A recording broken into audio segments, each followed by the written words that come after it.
Welcome to the SC2L final match, final game. It's going to the ace match to end out the regular season. I would have it no other way. Sean, he's Sean. I'm Jeff. He's Day 9. I'm in control. Thank you guys for tuning in. There's a lot of StarCraft going on, but this is probably going to be... This is the most exciting match right now. I'm going to come out and say it. It's amazing because, like, building up to this point in time, it's so easy for one of the last matches to be one-sided. I mean, there's so much hype built around them, and it's like, what if it doesn't deliver? This match delivered, man. Yes. Great games, start to finish. I mean, I'm especially thinking of that Alicia versus Revival game. Can he do it again? Well, let's find out. In the bottom right-hand corner, he's playing under a barcode name, but make no mistake. That is the Dong himself, EG's J Dong. And up in the top left-hand corner, from Axiom Esports, one of their ace players along with Ryung, hoping to put 2 wins up on for his team today. It is Alicia. Ryung was fielded twice, so whether or not, if you're out there saying, why Alicia? I mean, even that is a little bit interesting because I feel like Alicia should deserve the potential to be that ace for Team Axiom.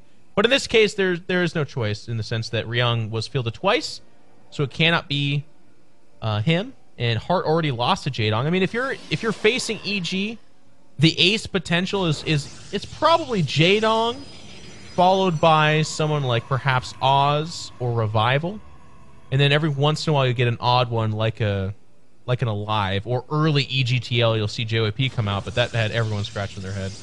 So this one makes a lot more sense, and this matchup should be fun. Well, it looks like the gate first opening versus the hatch first opening. You kind of are hoping you're not against this. I mean, it's still totally fair game at this point in time, but you just want to be up against the guy that went pool, hatch, conservative play, and you know you're always hoping to get those little benefits. Especially when you're probe scout, Sean. I mean, it's one thing to one gate expand, but to then probe scout, it's not like this is, well, GG, Jadong has such a big advantage, but it does kind of suck for Proton. Yeah. I mean, yes, that's totally true. Probe does a little bit of patrolling just to cause Jadong to freak out a little bit and send some extra drones, which he does do. But then Alicia scouts with the probe, causing Jadong to pull everything back. So Alicia in this position, the real question is he going to be going for heavy gateway pressure or light gateway pressure? Those are really the only 2 options because that expansion can't be walled off by anything except a lot of... He did it, Sean, and I love this. Oh, the Dong.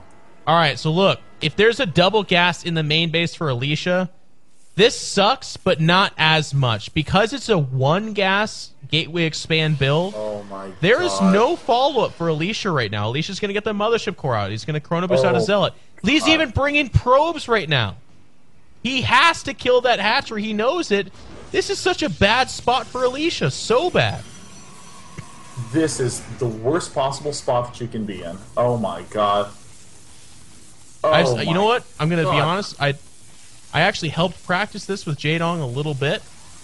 And I am so happy to see him taking these kind of moves out again. This is not super the norm. This is just him taking this game and saying, I'm a god. I know this game better than most. I'm going to check it out and see what I can do. And this is what he comes up with. Oh, and there's the cancel. Oh, part of me wants to fantasize about him cancel and then Evo chamber planting. I mean, that is such a good position to be in right now. The speed upgrade is a little slow. Part of me wants to fantasize. I like that. Yeah, I mean, the other part of me just wants to see what actually happens. I mean, you have a way with words. I like it. I'm a true wordsmith. I'm here, and it's really for the children, honestly. Yeah, if not for anything else. And, I was talking about before, is he going to do light or heavy gateway pressure? Because look at the front. Alicia can't wall that off unless he has 3 3x3 buildings. So we see that 2 of them are going to be gateways, probably going to be a forge to follow up. So Jadong knows exactly what's going to be coming at him. He has to get those 2 queens up at the front. Alicia's also aware. I got to do a lot of damage here. This is bad news for Alicia, who only has 1 gas. Oh my God, that's a huge flub. He's got to be getting that second geyser right now. Yeah, he doesn't have much going for him. This Mothership Core is actually getting focused down. Jadong knows that that's really the only thing here. Actually, on creep, they can kind of kite here. Mothership Core does get away, though. It's going to head over here to this third. It did have recall ability, but you don't want to be spinning that at this point. Jaedong's approaching 50% with that speed. His third does go down. Interestingly enough, Jaedong had the tower, so he saw this army coming over here, so I'm a little bit curious as to what he was thinking, losing that initial creep tumor, which, again, it's actually kind of a big deal. Getting to this third is really important. If you look at the left side of the map, we see Zealots already being warped in. That in of itself is a bit of a gambit, but if this sentry can hold off this Ling counterattack and he can pick off the third, Alicia's right back in this game. Oh, this game is getting crazier by the minute right now. I mean, it looks like, uh-oh, that's one sentry down. I mean, do you do another warp? Oh, shit, Alicia just did the warp in at that pylon. Oh, my God. That is a super tough position to be in right now as Protoss, because Alicia needs to get another warp-in round of sentries there. And here come the speedlings, and oh, my God, look at that. Just enough energy to throw that down. Just barely holds it off. Whoops, sorry. Bad observing here. This Queen's off creep, so it is going to go down this third. You know what? Actually, I feel like Alicia sprung the trap a little bit too fast. I know what he's saying. He doesn't want to even risk it in case Jaedong does make anything, but I feel like this should have been a dead hatchery, and instead it's going to be a canceled hatchery. Another Queen's actually rushing out here to die as well. She needs to get back home. Get out of there, Queenie.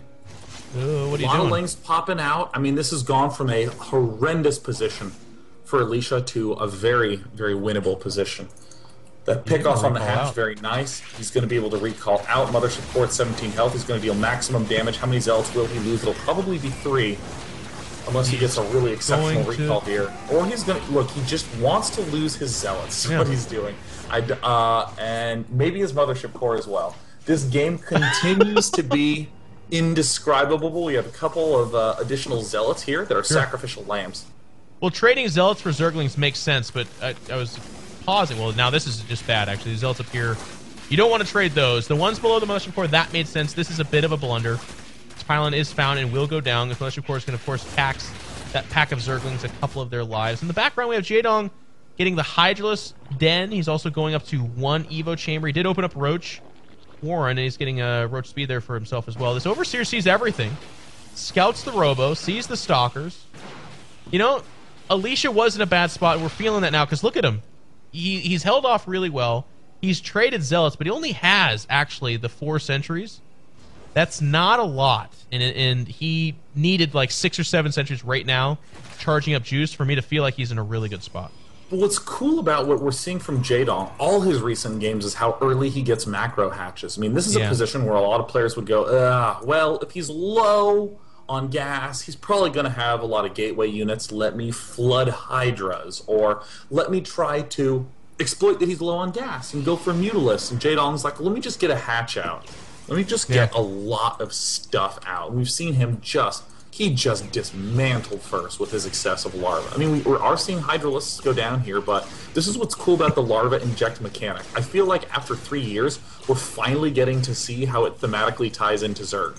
Yeah. You don't have to be super efficient with the hatches. That is, you don't have to make sure each hatch is getting its larva to pop off in the non-queen way every time. You can just have way too many larvae just hanging around, and it plays beautifully. Yeah, in particular, actually, with what you're talking about, I really like it when Zerg players throw on a Hydra Den and a Spire at the same time, because the Protoss on the flip side requires either Stargate for the Spire or, you know, Colossus and non-Stargate for the Hydralisk. And what I've seen a lot of Zerg start to do is they'll actually stock up their supply, or not their supply, excuse me, but their larva to like 20 or 30, and let both of them finish, and then say, actually, it's Hydras, and all of a sudden 30 Hydras come out, and you've got these 4 to 6 Phoenix, and you're feeling quite bad about yourself. Actually, a big pickup in the middle of the map, potentially. This Mothership Core does get picked off, and it only drops a time stop for itself, so that's actually a pretty big deal. Alicia has snuck around over here. This pylon in the background was found, though. Oh my god, this attack from Alicia is going to get wrecked. He's got to get perfect force fields down. I mean, Jaedong is building so many Lings and so many Roaches, and is coming in. Prism. Warp Prism gets picked off. Yikes. This is terrible for Alicia. He doesn't even have the Mothership Core there. So now he doesn't really have any way to get out. He has to turn around and beeline back to his base. I don't even know if he can take a safe path. He's just got to get home fast. He might think, well, okay, there's the 4, so that's the beginning of it. Unfortunately, it did cost 4 where it should have just been 3. Jaedong in the background is still just churning out Roaches and Hydras as well as Zerglings. I actually don't think there's a Spire down. Let me check to make sure. Doesn't look like no, it. He doesn't have the gas at his third base. So he's just not taking the gas there. There is the Spire. Well, there's the Spire, yeah. That is going to be the choice here. This left side pylon still not found. But Jaedong scouts the third base. This is a big deal. This is a really big deal. When a Zerg knows that you're not on a third base, and it looks like you're not even interested in taking it, all they have to do is make units. The Zerg will outproduce you. Gosh, I mean, the way that Jaedong outproduces is just beautiful to see. I mean, look at this, already stockpiling up on Larva at 14, going for another expansion as he has this intimidating Ling Roach Hydra Force. No upgrades on the field right now other than that +1 range attack. 3 Zealots heading into that expansion, and they will see the Spire in production. Yeah, they do get down here, and that's actually a really big deal. Jaedong actually even stopping his drones from moving so they don't become automatic targets, and the Spire is spotted, but you know what? I was about to say but this is Alicia. We saw him in this position before, kinda. I mean, bear with me. It's obviously much more in favor of Jaedong right now, but he somehow made us look silly. I'm going to just come out and say I really thought he was completely dead last time. This time, I think he's completely dead, but am I wrong again? Well, there's the Colossus coming out. In due time, will it be able to thwart this force? I mean, we're seeing 3 spine crawlers go up at the third. Jaedong's sort of aware. Yeah, I'm probably going to have to sack my 4th base. He doesn't actually have another Overlord up at that top side. He hasn't gotten speed. +2, not quite done, and still a good ways away. Oh, look at this Jaedong sending all his Zerglings up to the third. This there's not going to be a third there. Moment. And he's, you know what? With these Zerglings, he honestly probably can't really even threaten the natural unless the sentry just whiffs on the force field. He's going to have to bring it home. This 4th will go down, as you had talked about. Unfortunately, it doesn't get canceled, but Jaedong, he's in a mass production situation. 6 spine crawlers going down because he knows it's all down to this army. That's it. If this army wins, that's game. If it loses, that too is game. The Lings doing a beautiful job spreading around to the backside. Alicia getting into a very threatening position. +2 is done. Supply block. We're planting a lot of pylons down in mid-map. I mean, Jaedong is going to be putting a lot of weight into these spine crawlers. Does that Colossus have range? No, it's range 6, which means that the Hydros will be able to go toe-to-toe with it a little bit easier. Well, the Shakur does go down here as well. We have Alicia kind of stuck in a weird spot. It's only a Zergling counterattack, so I don't think they pose that much of a threat. Still healthy in terms of sentry juice available to him, but as you had pointed out, that's a rangeless Colossus, so it's not really the scariest of Colossi, excuse me. And Jaedong did not take the bait. I mean, see, there's no Corruptors out. There's not even Mutilis out. He knows it's going to be mono-e-mono, unit versus unit, and he wagers he can win out there.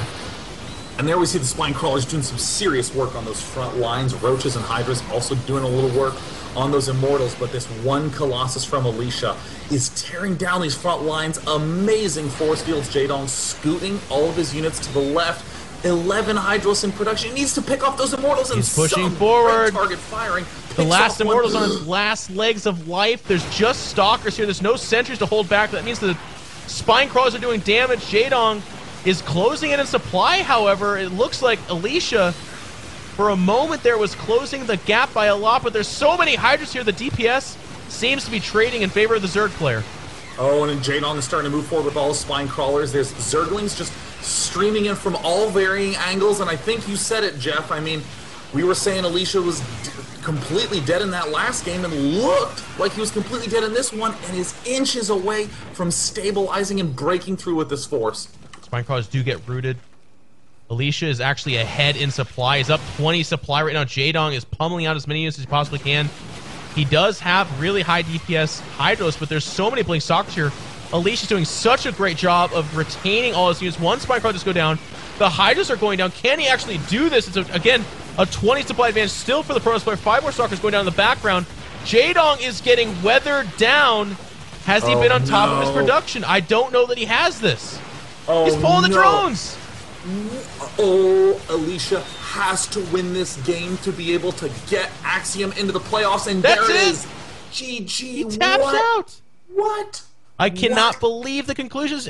These Stalkers have been here since the beginning of the game, Sean, for Pete's sakes. He only had the one no-range Colossus. Jaedong didn't bite on any of the traps. He didn't throw units at the natural uselessly. He didn't make Corruptors. He just took, I mean, the Blink Micro from Alicia was immaculate.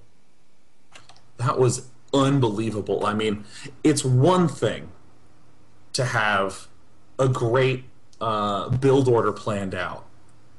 and to win with it. It's another Yeah. thing when your build order gets completely screwed up because a hatch was planted there at the start, and then to discover really weird one Colossus attack timings, and then to force field perfectly and to position and retreat your army perfectly when it's in bad spots, and then blink micro your heart out for the win. I mean, the amount of right decisions that Alicia made there was so good. It was gorgeous. We said it earlier on, too. And he took a nail biter against Revival, who's been absolutely on fire. Like you said, he won IEM Shanghai. Jaedong literally chewed through almost every single Protoss that went to WCS Season 2 Finals. And here he is, paired up on one of his favorite maps, Belcher Vestige, against Alicia. And like you said, he threw a gigantic wrench in the gears of Alicia.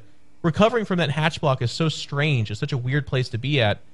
But Alicia just pulled through. And I go back. I said this earlier. I remember saying this. Alicia was dead, man. We're talking a maxed Zerg versus like a 116 supply Protoss. And there wasn't like 5 Colossus or something strange where I look at that and say, well, of course they killed a bunch of Roach Hydra. It was Blink Stalker Micro, anchored by fantastic sentry play, and of course the DPS of those Immortals. Just excellent execution. Very gorgeous game, and I mean, Axiom probably couldn't be happier. No. They're going to advance to the playoffs.